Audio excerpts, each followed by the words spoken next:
the stadium erupted. Not for a championship point, not for a trophy presentation, not for a victory speech, but for an appearance. The Toronto final of the National Bank Open was already a spectacle. The world's best players had battled through an unforgettable week of tennis. But nobody, absolutely nobody, expected what happened next. As the crowd began to file out of Sobeys Stadium, a familiar figure emerged from the tunnel. A figure wearing a warm smile and a wave that could stop traffic. A figure who had already captured the hearts of an entire nation.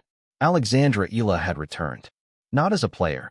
She had been eliminated in the fourth round by Belinda Bencic in straight sets, 4-6, 0-6. Not as a finalist. She had fallen short of the championship match, but as a champion of something far greater. The Filipino community in Toronto had transformed the tournament into something the tennis world had never seen before.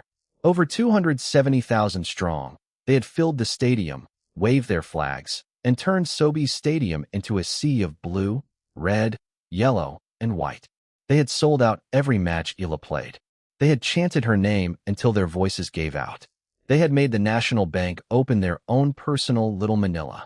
And now, Eala was returning the favor. She had come back to thank them, to celebrate with them, to remind them that their support meant the world to her.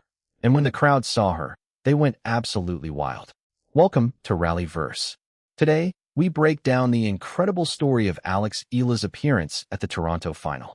The support, the impact, the celebration, and the moment when the tennis world realized that the Eala phenomenon was bigger than anyone could have imagined. The scene was Sobeys Stadium in Toronto, Canada. The date was August 2026.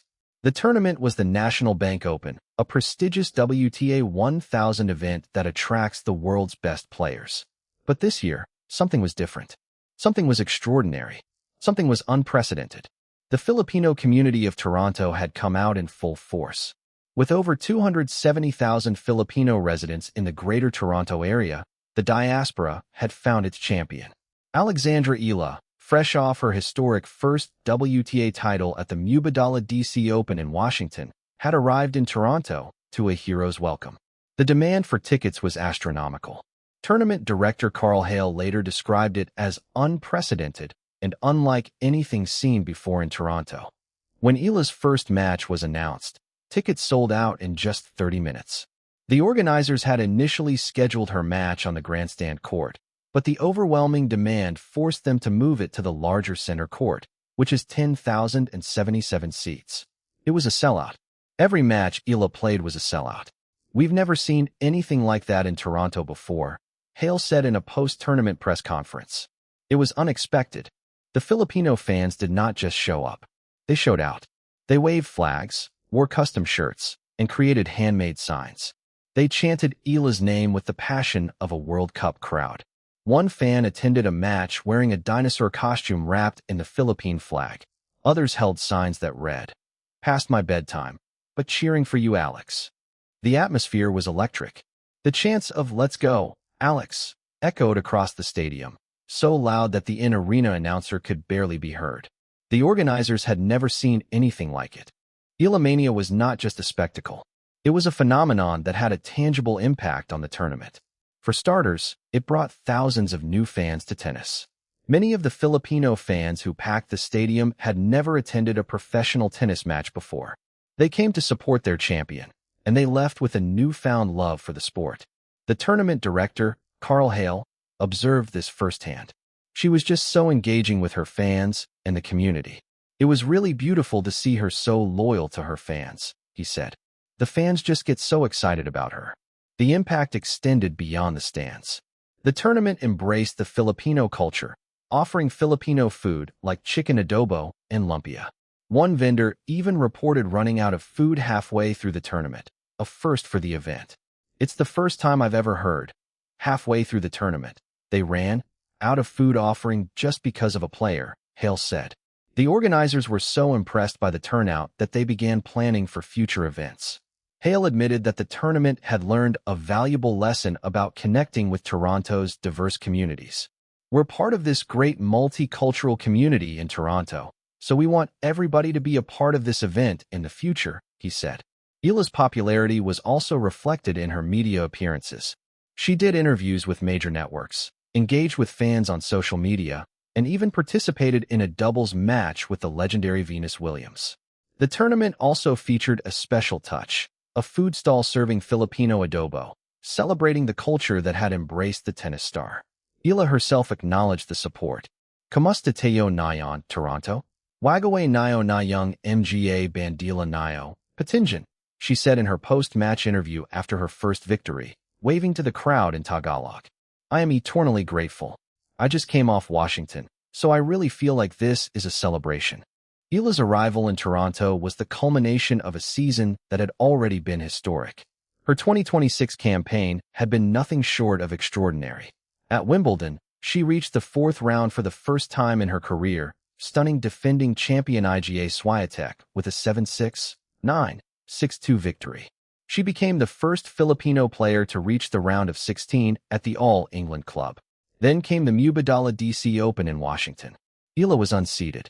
She faced a stacked field that included Olympic champion Zheng Qinwen, defending champion Leylah Fernandez, world number 10 Alina Svitolina, and four-time Grand Slam champion Naomi Osaka. She defeated all of them. In the final, she faced world number 3 Jessica Pegula. Eala dropped the first set 4-6. She could have crumbled. Instead, she fought back to win the second set 6-4 and demolished Pegula in the third set 6-0. It was her first WTA Tour title. She became the first Filipino and the first Southeast Asian to win a WTA Tour-level singles title. The victory propelled her to a career-high ranking of world number 20. She arrived in Toronto as a champion, as a trailblazer, as the biggest crowd magnet in women's tennis, and the Filipino community was ready to celebrate. The Toronto final was already a grand event.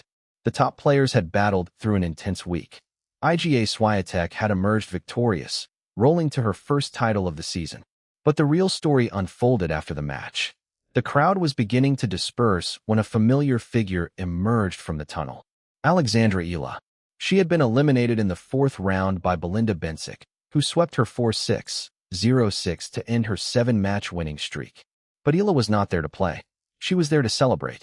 She was there to thank the fans who had turned Toronto into her home away from home. The stadium erupted. The crowd, which had already been energized by a week of incredible tennis, reached a fever pitch. Fans waved their flags, chanted her name, and greeted her with an outpouring of love that stunned even the most seasoned observers. Eala was visibly moved. She had been eliminated from the tournament, but she had not lost her connection with the fans. The support had been overwhelming. The atmosphere had been unforgettable, and she wanted to show her appreciation. One fan, Rosemary Ami Seaborn, summed up the feeling. The one thing about Alex that everybody's proud about is that she acknowledges being Filipino in every event. She will correct your question and say, I think what you should ask me is if I'm proud of being Filipino and being here. She has embraced it. I think she's really proud of what's happening. Eala's appearance at the final was a symbol of that pride. She was not just a tennis player. She was a symbol of Filipino excellence, a representative of the diaspora, a champion of the people. The Toronto final had been a celebration of tennis, but it had also been a celebration of community. And at the center of it all was Alex Eala. As Eala stood in the stadium, waving to the crowd, one thing was clear. This was only the beginning. The U.S. Open, the year's final Grand Slam, was just around the corner. The tournament begins on August 30th in New York. Eala is defending second-round points at Flushing Meadows. But with her current form, she could do so much more. Her North American hard-court swing had already been a success. She had won the DC Open and reached the round of 16 at the National Bank Open. She had earned a career-high ranking of world number 20. She had proven that she could compete with the world's best. Now, she was preparing for the biggest challenge of her career. A deep run at the U.S. Open could propel her into the top 15. A Grand Slam title, as Billie Jean King had predicted, would cement her legacy as one of the greatest players of her generation. The tennis world is watching. The Filipinos are watching. The legends, Billie Jean King, Chris Evert, Martina Navratilova, are watching. The Philadelphia crowd, as she herself had noted, is crazy and insane. But Eala is ready. She has faced the pressure before. She has faced the best players in the world. She has won, and she has the support of millions. From the cracked courts of Quezon City to the bright lights of Toronto, Eala's journey has been nothing short of extraordinary.